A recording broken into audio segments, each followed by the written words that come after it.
21 minutes past 6. Now, following our Good Morning Britain investigation into dental treatments yesterday, the Chief Dental Officer, Sarah Hurley, said all it took to get an emergency appointment with one of their dentists was a single call to NHS England's 111 helpline.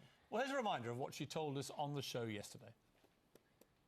We don't want patients having to ring down a list of numbers. One phone call, you'll get advice, you'll get an appointment, ideally that day, but if the worst comes to the worst, within 48 hours. Yesterday, I tested out the system myself, and I called in the East Yorkshire area, and I was offered an appointment at 5:20 Monday afternoon, or a choice of 9 appointments today at a fantastic practice in Hull.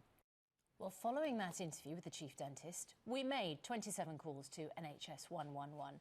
We gave addresses from 23 regions across England, and we were offered no appointments after just one call. In 37 follow-up calls, we were offered just 6 NHS and 5 private appointments.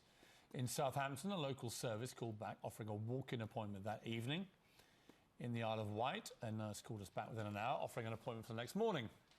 But in Manchester, we were referred to a practice that wasn't registering new patients and another that simply rang out. In Hertfordshire, the 2 dentists that were offered only had private appointments, not appointments on the NHS.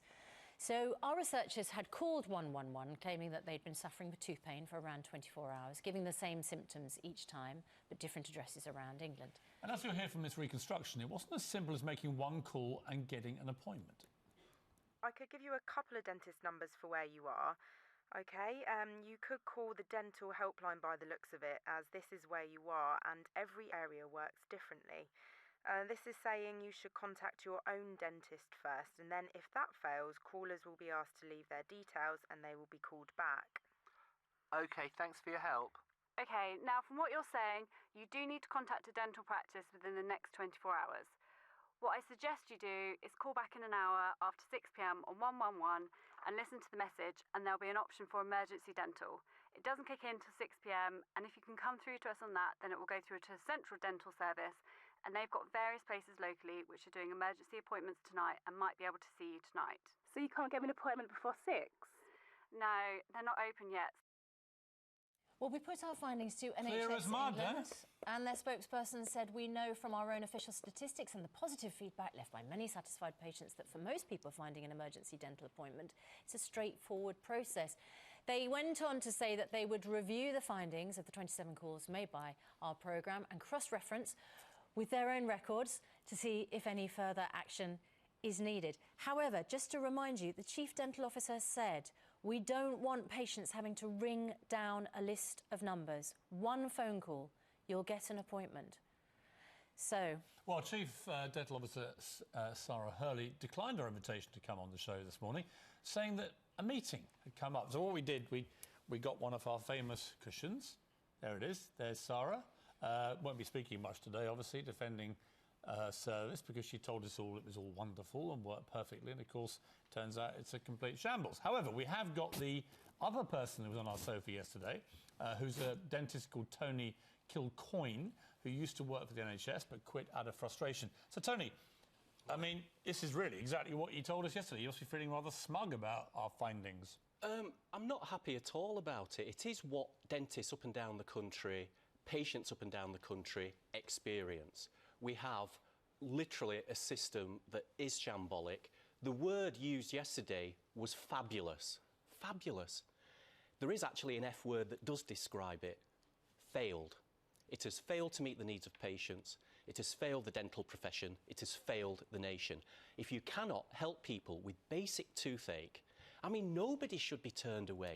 By the way, we deliberately called all around the country. 23 out of 26 regions. Right, there are 26 regions. We called 23 of them in the time that we had to do this. And it was a complete shambles. No, I agree. The system is broken. Government, ministers, civil servants, frankly, they are stuck in denial. They need to tell the public this is a limited service, they need to say it's broken, and they need to fix it. But whilst they're stuck in denial, they ain't getting round to fixing it, and it's not good enough. Tony, I just want to, and it's a question I asked you yesterday, but I just want to establish why you're not part of the problem. You are a qualified dentist who could be working within the NHS, expanding capacity for your clients. However, you have decided to go private. Sure. And, you know, we were offered private appointments, but obviously there is an extra cost that comes with private appointments. It means that you jump the queue. It means that there are fewer NHS appointments because there are fewer NHS dentists.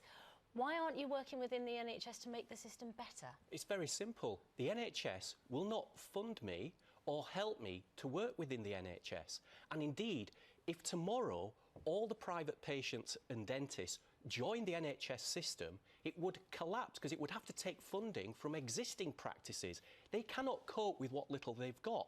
And private practice and private patients are actually supporting the NHS by funding it direct. So are you arguing that there should be more privatisation of the NHS dentist service? I'm actually saying if you strategically step back and look at the whole country and what's best for the nation, there's a mixed economy there. It's called the free market. And people do want a particular dentist. They want to be seen at their convenience and they're willing to pay for it. And some dental plans are less than £1 a week. Sometimes they're not even willing to pay for it. They're forced to pay for it because they don't have an alternative. And if you're desperate with toothache, you might find yourself out of pocket. Nobody wants to receive anyone from the NHS that is going private because the NHS system is failing them. In fact, I'm campaigning for a better NHS system. OK, well, look, we're going to have more of this later on. Like we said, Chief Dental Officer Sarah Hurley was invited to come back on the programme after her bold boast. One phone call to the hotline, you'll get advice, you'll get an appointment, ideally that day, if worst comes to worst, within 48 hours. Well, that turned out to be a load of baloney. Unsurprisingly, the Chief Dental Officer suddenly became unavailable. A meeting came up that was apparently more important than our revelation that her system is a complete shambles. So our invitation remains, Miss Hurley, if your meeting ends and you don't like the thought of this rather nice pillow, cushion, whatever you want to call it, reappearing for the rest of your natural life, then I would suggest you come and defend yourself. Thank you. It's a unique way of empty chairing people, isn't it? Showing a cushion. I like it. I like the pillows. Coming up to 29 minutes past 6.